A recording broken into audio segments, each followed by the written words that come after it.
शिष्य के सामने आते हैं तो वो सबसे पहली नजर उनके दुर्गुणों पर रखते हैं। यही दर्शाया कि राजा बही जब बैठे हुए तो गुरुदेव आए तो उन्होंने सबसे पहले उनके दुर्गुण पर निशाना मारा है कि तुम ये क्या करते हो।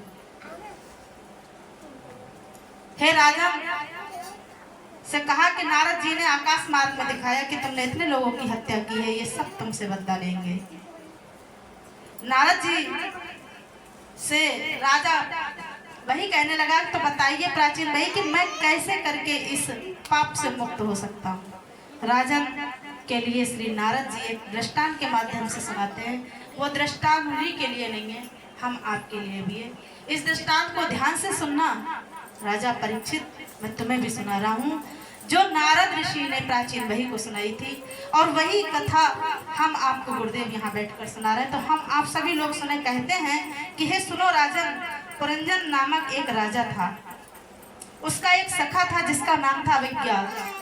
पुरंजन नाम का एक राजा है, उसका एक सखा, एक मित्र बहुत खास है जिसका नाम अविज्ञात। एक बार पुरंजन सुंदर नगर की तलाश में हिमालय की दक्षिण दिशा में चला गया कि कहीं मैं एक सुंदर नगर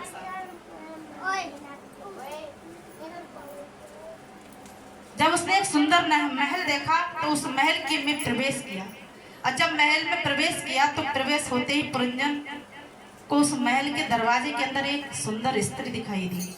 जब सुंदर स्त्री दिखाई दी तो पुरंजन ने पूछा कि तुम कौन हो, देखने में अति सुंदर हो। सुंदरी बोली, आप बताओ कौन हो, आप भी देखने में बड़े सुंदर हो। पुरंजन कहने लगे कि मैं राजा पुरंजन हूँ। अच्छा तुम इतने सुंदर हो, क्या तुम्हारा विवाह हो गया है? वो स्त्री पूछने लगी। तो राजा पुरंजन कहने लगे, नहीं मेरा विवाह नहीं हुआ है। तो ठीक है, मैं तुमसे विवाह कर लेती हूँ। तुम्हारा नाम पुरंजन है, मेरा नाम पुरंजनी हो जाता है। दोनों प्रेम मोह में आ जाते हैं, दोनों विवाह कर लेते हैं। विवाह करने के बाद उसका नाम पुरंजनी हो जाता है, स्त्री का नाम, और उस राजा का नाम पुरंजन है। विवाह हो गया है। विवाह होने के बाद नए नए विवाह में बड़ी उत्सुकता होती है। अब जो पुरंजन कहे, जो खाए पिए, वो पुरंजनी वैसा ही काम करे। लेकिन ये पुरंजनी जो नारी थी, स्त्री, ये अकेली नहीं थी। इसके साथ नारद जी कहते हैं, हे नारी, ये पुरंजनी कौन थी? ये बुद्धि थी, बुद्धि देवी, जो हमारे सबके पास है। ये बुद्धि देवी थी और कोई नहीं। लेकिन ये अकेली नहीं है, इसके साथ इसके 10 लोग हैं इसके साथ। तो उन्होंने कहा कि 10 ये कौन है? ये है 10। नगर के अंदर प्रवेश करने के बाद विसूची नामक एक व्यक्ति विराजमान है।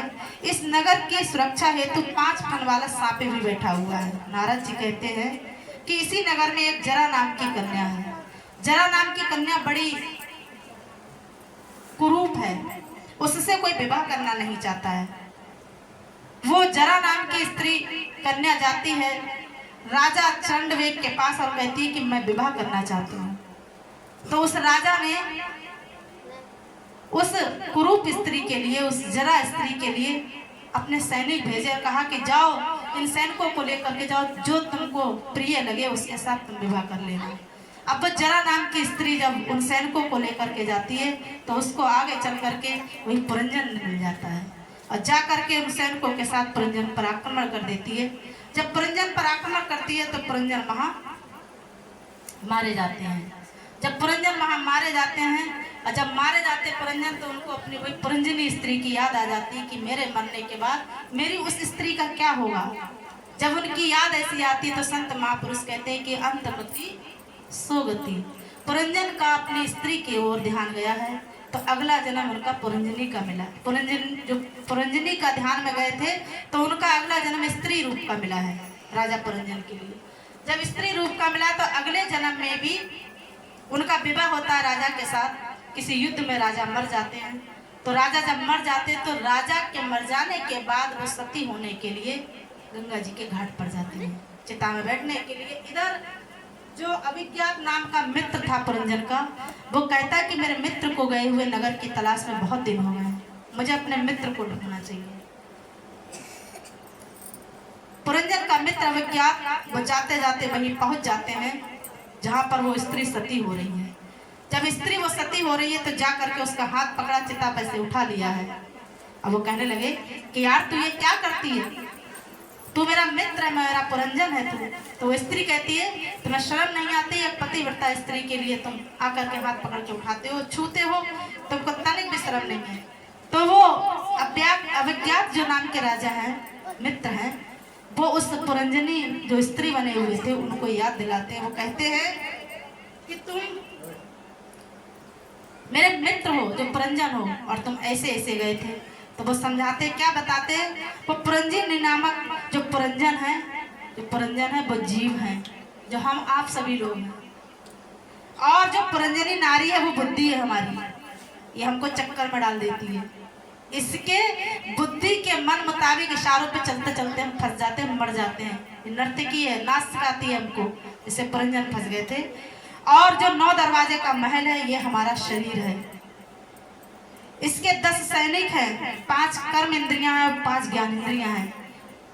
ये हर समय सेना में उपलब्ध रहते हैं हमको भटकाने के लिए। सेनापति जो प्रधान है यहाँ का वो है मन, और 5 फन का जो सर्प है जो हर समय सुरक्षा करता है ये है 5 प्राण, जो हमारे गुरुजी बताते हैं अपान प्राण, उदान प्राण, समान प्राण, बयान प्राण और मुख्य प्राण। ये 5 प्राण इस महल की सुरक्षा करते हैं। और इस महल की सुरक्षा में एक भी प्राण गड़बड़ होता है तो ये महल हमारा बेकार होने लगता है। तो जरा नामक स्त्री कौन है इसमें, वो है बुढ़ापा। इस बुढ़ापा को कोई अपनाना नहीं चाहता है, और ये बुढ़ापा जब चाहती है तो एकदम आक्रमण करती है, मौत रूपी विवाह कर लेती है। ऐसे ही पुरंजन के साथ विवाह हुआ, ऐसे हम लोगों के साथ विवाह होता है। हे राजा परीक्षित, बहुत अच्छी बात है कि तुम मृत्यु रूपी जो जरा नामक स्त्री से इससे बचने के लिए तुम अपने सतमार्ग पर आ गए हो। तुम्हारा कल्याण अवश्य हो जाएगा। इसलिए मैं तुमसे कहता हूँ क्या कि आत्मा का कोई तो जतन कर लो, आत्मा का कोई तो जतन कर लो, रोज थोड़ा थोड़ा हो, रोज थोड़ा थोड़ा हरि का भजन कर लो, रोज थोड़ा थोड़ा हरि का भजन कर लो। भक्ति करेगा तो बड़ा ही सुखी पाएगा, भक्ति करेगा तो बड़ा ही सुख पाएगा, भक्ति से आत्मा का मैल धुल जाएगा, भक्ति से आत्मा का मैल धुल जाएगा, आत्मा के साथ साथ, आत्मा के साथ साथ मन कर ले रोज थोड़ा थोड़ा, हाँ रोज थोड़ा थोड़ा हरि का भजन कर ले। रोज थोड़ा थोड़ा हरि का भजन कर ले, रोज थोड़ा थोड़ा हरि का भजन कर ले। इसने पुरंजन ने बुद्धि नामक सुंदर स्त्री की संगत की थी ना, फंस गया।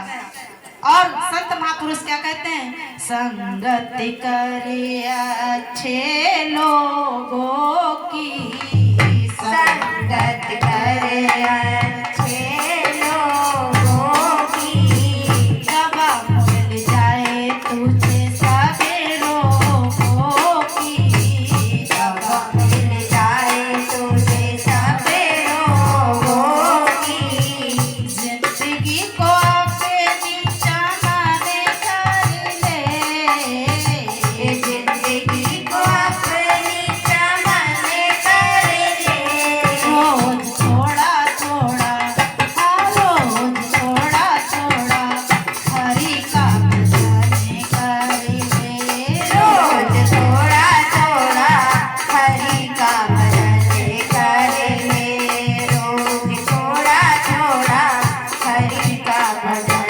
कर ले। समझ न पाए जगी रहने बसेरा है, समझ न पाए जग रहने बसेरा है, रात भर कट गडेरा है सवेरे चले जाना है रात भर का डेरा है सवेरे चले जाना है छोड़े माया जाल हाँ छोड़े माया जाल सत्संगी कर लो रोज थोड़ा थोड़ा हाँ रोज थोड़ा थोड़ा हरि का भजन कर लो रोज थोड़ा थोड़ा हरि का भजन कर लो आत्मा का कोई तो जतन कर लो आत्मा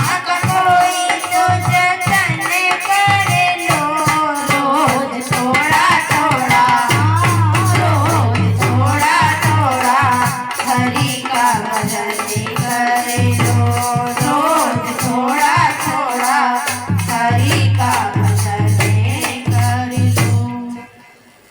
प्रेम से बोलिए सतगुरुदेव भगवान की जय हो।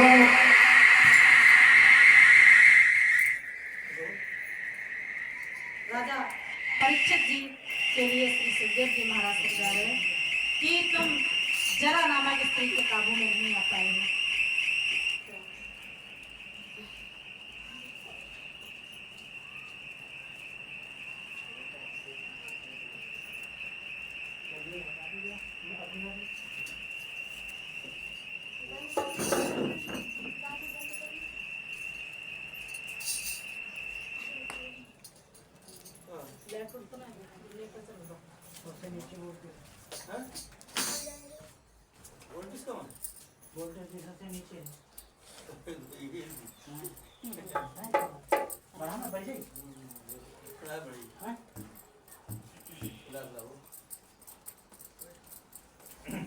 कम है बस